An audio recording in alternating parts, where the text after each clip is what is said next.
Overcome this stuff in the middle of your show by doing what? How can you overcome objections that you would normally get or questions at the end of your show in the middle of your show? Asking your own questions. That's what I wanted to hear. You know, asking questions is correct. But more thoroughly, oh, you did? Okay. All right. But more thoroughly, it's asking, committing questions. Okay. So real quick, someone tell me what the definition of a question is.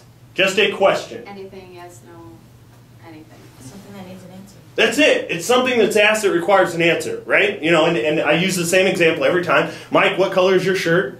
Gray. Gray. That's a question. That's it. It's something that's asked that requires a response or an answer.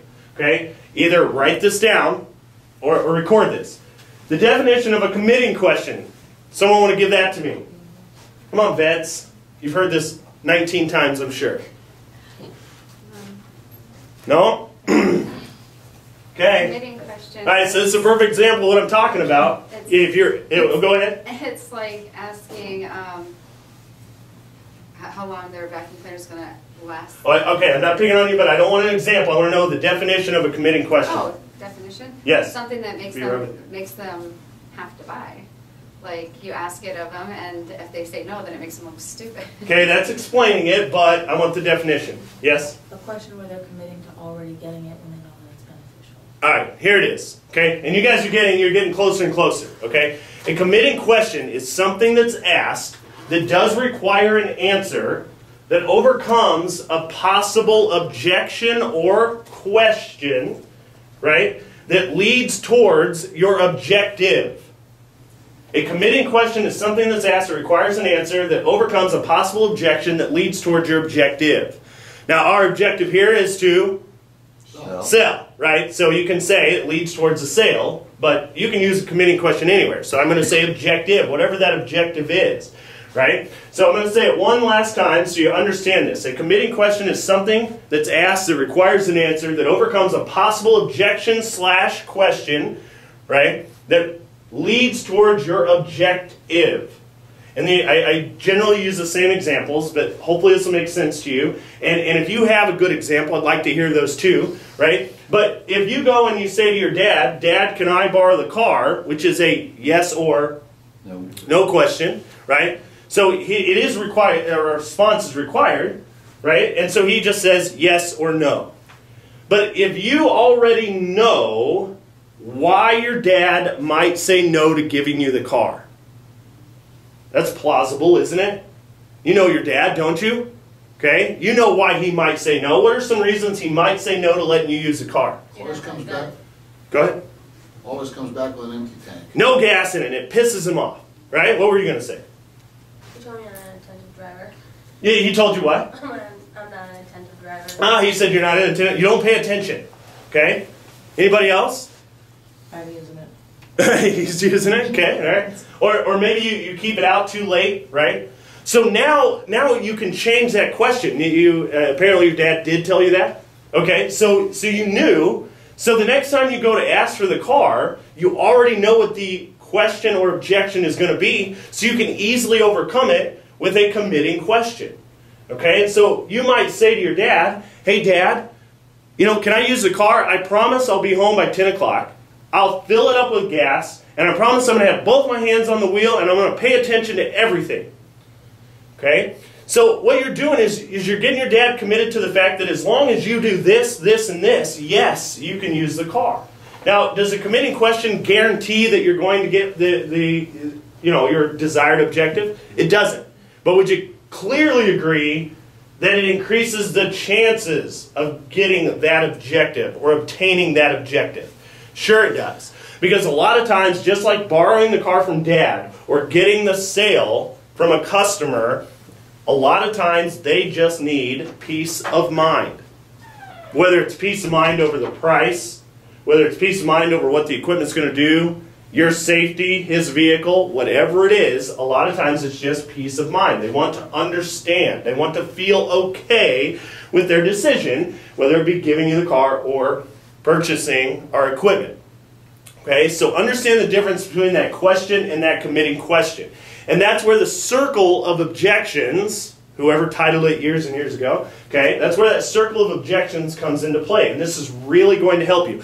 So preemptively, I'm going to tell you that before I show you this circle or cycle of objections, this can all be avoided by committing questions during your show. But if you didn't cover all of them in the middle of your show, or you get one anyway at the end of your show, because that happens also, you can rely on this, and this is going to help you, okay?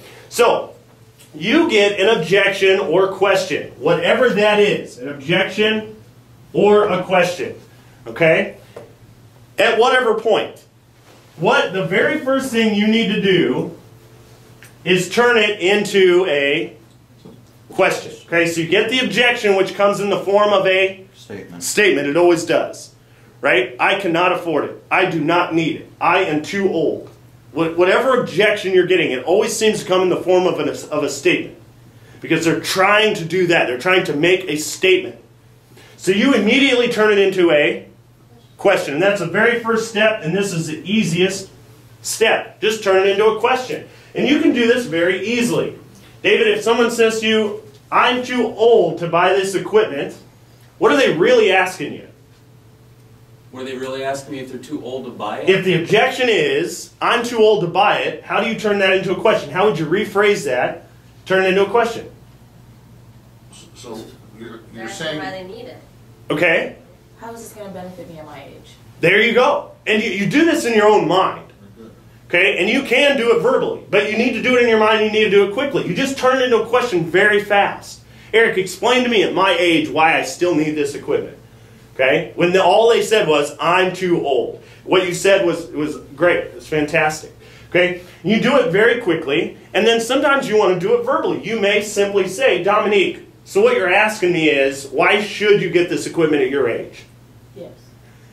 That's in itself getting the customer to commit to the fact that that's what they want to know. I incorporate Okay. feel, felt, found right there. That's what I do. And that's a great, feel, felt, found is awesome. It's very good. I would do it in a different meeting probably, okay? Or you could do it in this meeting, but I want to focus on this. But you're absolutely correct. Feel, felt, found is a great way of doing that, okay? So you turn the objection into a question. And then anytime you get a question, what do you have to do? Answer. You have to answer it, don't you? Okay? So, you answer the question. You're going to explain to them. What's a great way of answering the age question? Dave already covered this in the meeting. What's a great way of covering that age question? The immune system. The immune system. So you explain to them, sorry, I'm just going to use you as my customer, okay? All right? So you explain to them, you say, Dominique, I hear what you're saying. Always avoid saying, I understand. That's in agreement. That's in compliance. Okay? So you say, you know what, Dominique, I hear what you're saying. And this is what David is doing. I'm actually going to incorporate his suggestion here. Okay? I hear what you're saying. I've had customers that felt the same way.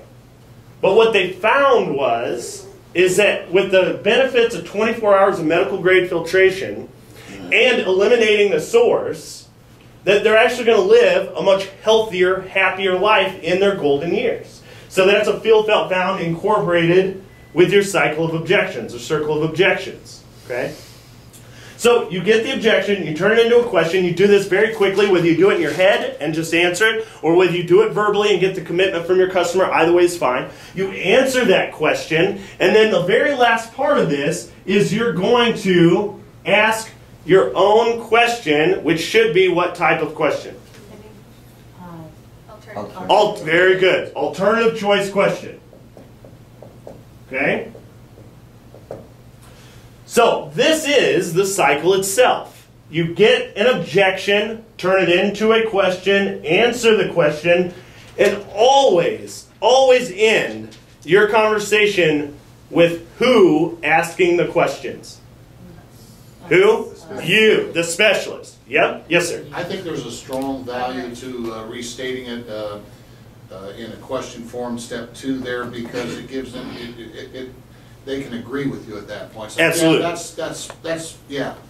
Yeah, and that's why I say you get that commitment from them. Talk to me is what they're saying. Yes. Yeah. It opens that conversation up. Okay? So, when I tell you that the person asking questions is always what? In charge. In charge or control. That's why I tell you all the time, you should never, ever, ever, ever say anything without ending it in a question, or even if you're answering their question, you answer their question and then immediately ask your own. Okay? You know, okay, try to hurry. Right? I don't care what that question is. What's the term on this contract? You're going to answer a question, and then you follow it up with your own alternative choice. Through the phone. Okay? Yes. Right? And so I don't care, you know, what's the term on this? Oh, that's a great part of our financing. There is no set term that you're locked into. There is no penalty for early payment. So what we do is we give you the balance and a minimum payment, and you're in 100% control of that term. You can pay it off whenever you feel comfortable doing so. Now, did you want vanilla or apple with your new system? So you answer their question, don't pause, don't hesitate, and then immediately ask your own question. And that's what this right here is all about. So, any questions about the cycle itself? Does this make sense to you? Do you understand this cycle? Now this may keep going, by the way. Because if you get an objection, you turn in a question, you answer the question, you ask your own alternative choice question, and then they give you another objection. There's nothing wrong with that. You just go through it again. And when you're going through it, it's not like you're breaking it down like I am. It comes across as a conversation. A simple, soft conversation. Sure it does. Or it should. Okay? If your brain works fast. That's all right. It does. It truly does, like anything else. Now, if you ask your alternative choice and they pick vanilla, you just sold. Very good. Okay? So, you understand it's either going to stop itself by them agreeing, or obviously you can get absolutely not, I'm not doing it. Okay? Or the cycle keeps going, and you overcome those questions or objections that you probably should have done in the middle of your show. But let's be honest, you're not perfect all the time. Okay, so you are going to on occasion get some questions at the end. Yes? Instead of the cycle keeping going, I jump over to another cycle because that one's been eliminated. Okay. Just the way I look at it, that's gone, and here's the next objection, go through that. That's gone, and if another one comes up, then you go through that and get rid of that. Okay. I just need your middle initial error. There you go. The key things to remember here, the most important things. This right here is automatic. They're going to do it for you, aren't they? Okay? Go to school for that. They learn that at school. This here is pretty easy to do. You're just rephrasing the statement to make it a question. This is very, very simple. You don't have to think that fast. Just turn it into a question very fast. Okay? Right? Answering the question is pretty easy. You're explaining to them why. You know, be it, hey, we just had a newborn, we can't do it. Be it my age. Be it, hey, our budget is very, very tight. Whatever question or objection you get. And then alternative choices should be relatively easy. It doesn't exactly have to pertain to what you're going over. It just needs to be an alternative choice. And the alternative choice needs to be a yes or yes answer. It's not mind controlled. You don't have some magic crystal ball. But when you give someone positive yes or yes choices, it's so much easier. It's more comfortable for them. It's more comfortable for you. It's more comfortable for the office. An example of what I'm talking about is if they say, hey, we just had a newborn. We can't do it. You know, hey, why should we still get this equipment even though we just had a baby that's very, very expensive? So you answer that question. And this is an example I use a lot. There you go. You pick up your air sample. You pick up the sample off the floor. And you say, folks, I get it. I know the babies are incredibly expensive. I hear what you're saying. But the point I want you to understand, or at least think about here today, is that I know without even asking you, if you had a choice for the baby to breathe this or clean medical grade air, you wouldn't even have to think about it, would you? It's a no-brainer, isn't it? If you had a choice of the baby crawling around in this, or a clean couch, or a clean floor, you don't have to think about that either, do you? That's a no-brainer also, isn't it? So all we need to do is find a way to fit it into your budget. So you've turned it into a question, answer the question, and then you follow it immediately by that alternative choice. Did you want your Defender in the bedroom or the living room? Did you want to put you and your husband or you and your daughter on the warranty card? Did you want that vanilla or apple? Okay? whatever alternative choice you want to use. Any questions about this? Okay. All right. And then I did kind of incorporate David's, which is an awesome way of handling things.